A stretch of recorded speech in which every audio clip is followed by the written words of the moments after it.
everybody. Welcome to episode 51 here on the Mestre Vibes podcast. Mestre Sukuri coming to you from Tokyo, Japan. Here we are again on our journey through the world of capoeira. In my last episode, I shared some ideas about what I consider that make me a successful and professional mestre of capoeira.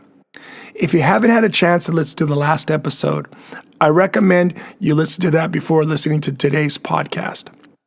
Today, I'm here not just as your host, but as someone who has walked the path you're on. I want to inspire and guide those of you aspiring to become professional capoeira teachers. This is my goal. Believe me when I say that achieving success in this beautiful art form we call capoeira is not just a dream, but for me has become a reality. And that for you, through hard work and dedication, you can reach the same goal.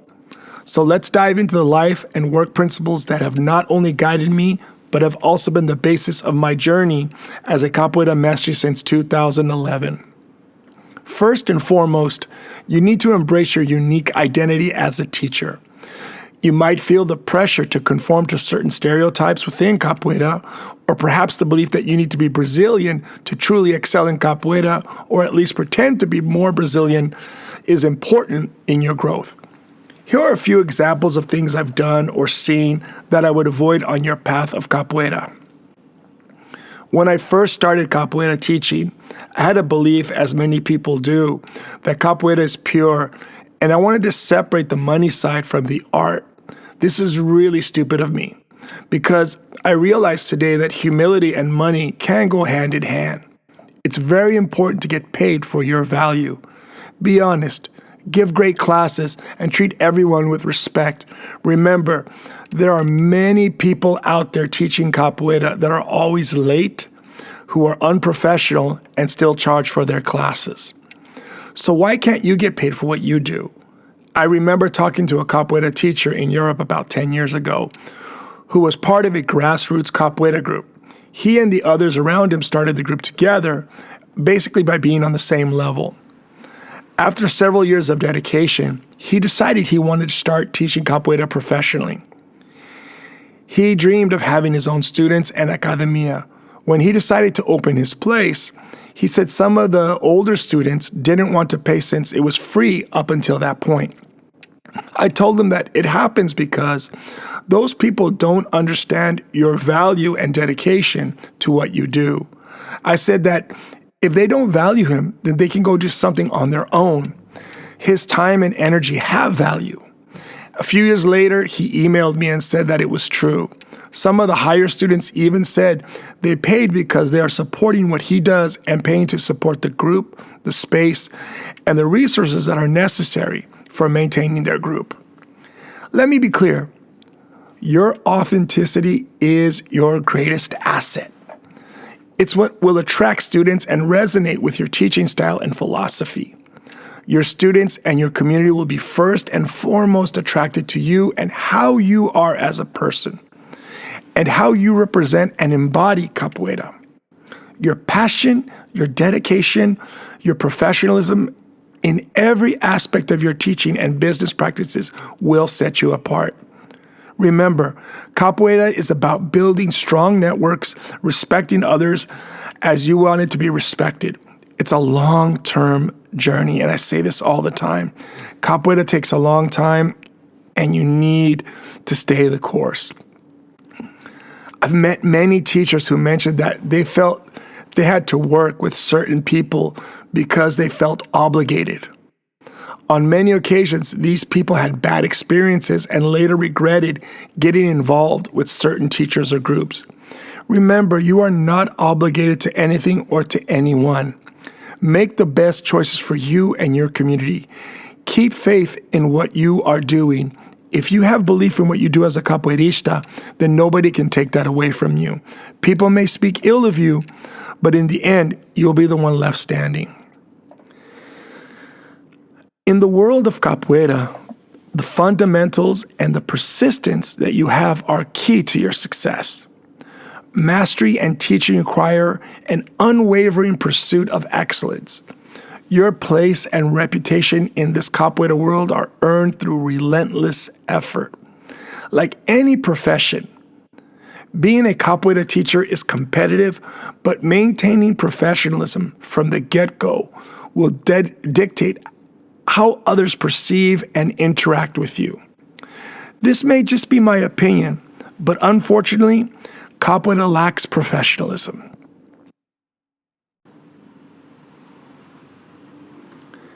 Next, it's very important when you come to the thing that I feel supports everything you do.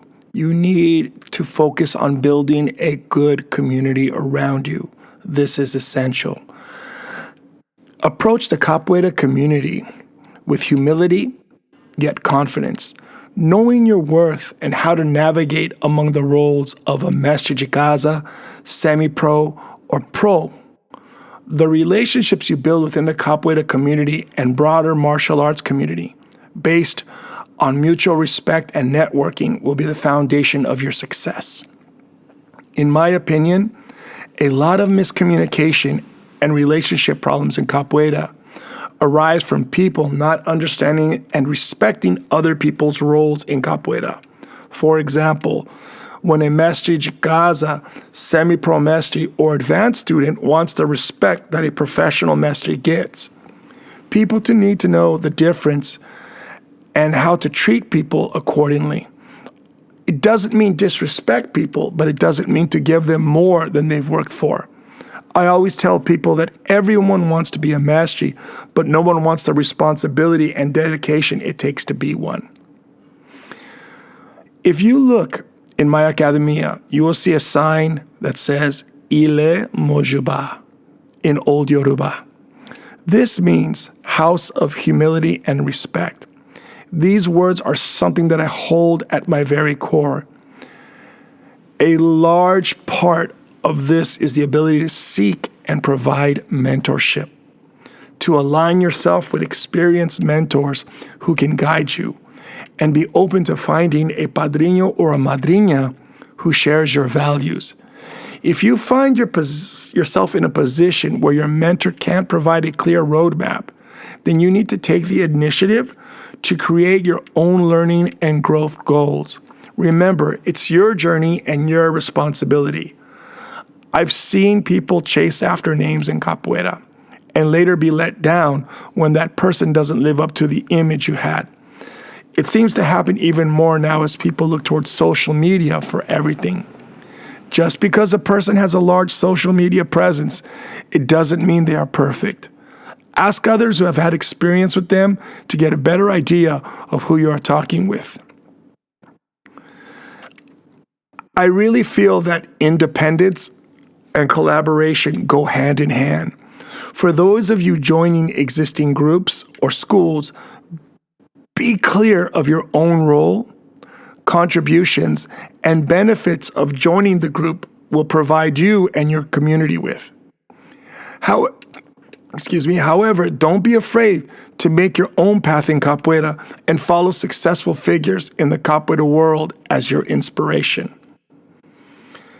Your reputation is the most valuable strength you have. Be aware of how you're perceived by others, ensuring your professional relationships are built on trust and mutual respect. Reflect on how people speak of you when you're not around. This tells you a lot about your impact on your group and in the larger capoeira world. Sadly, I've seen too many times how jealousy leads to gossip and negativity in capoeira. I've seen where teachers speak badly about their students behind their backs. I've heard people talk behind my back in a bad way and smile and try to be my friend in front of me. I've seen all of these things, and honestly, I know that sometimes even I participated in these types of behaviors. Every day I reflect and do my best to avoid falling into these types of behaviors. It is a process. Maybe because I'm getting older, but I think the following point is really important for me. I feel capoeira teachers need to consider the legacy and contribution they hope to leave behind. The impact of your teaching and the values you impart to your students will contribute to the evolution of capoeira. Also, stay true to your core values. Remain focused on what's more important to you and your students, resisting temptation to follow fleeting trends. The next point directly relates to earning from capoeira. Leverage your expertise early by developing capoeira-related products or organizing events that not only complement your teaching, but also enhance your brand and community experience. For me, it is t-shirt printing and Patreon. For others, it can be from event creation, performances, mentorship, or franchising their groups. Make a plan. Money's involved. It's a business.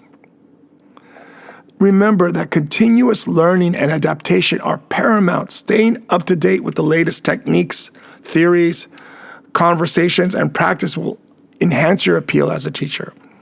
Don't be afraid to show when you don't know something. Humility goes a long way in people trusting you and growing alongside. Your goal as a teacher is to have your students be twice as good as you in half the time. This is something I wholeheartedly believe in and constantly work hard to do. Your capoeira group is kind of like being parents, your student, and your community, right? It's a one-way, non-reciprocal love, but it's a passion that you have, and over time, you hope that the people will start to give you the love you've given them.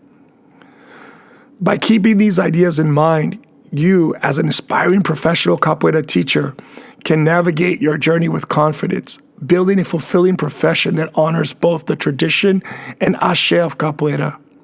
Remember, with dedication, integrity, and hard work, you can achieve your success in capoeira. Let's keep the spirit of capoeira alive, together creating a legacy that lasts generations. Thank you for listening. And until next time, keep playing, keep learning, and keep inspiring. Lots of love, lots of peace, and lots of capoeira. Mestre Sukuri, Mestre Vibes, Tokyo, Japan.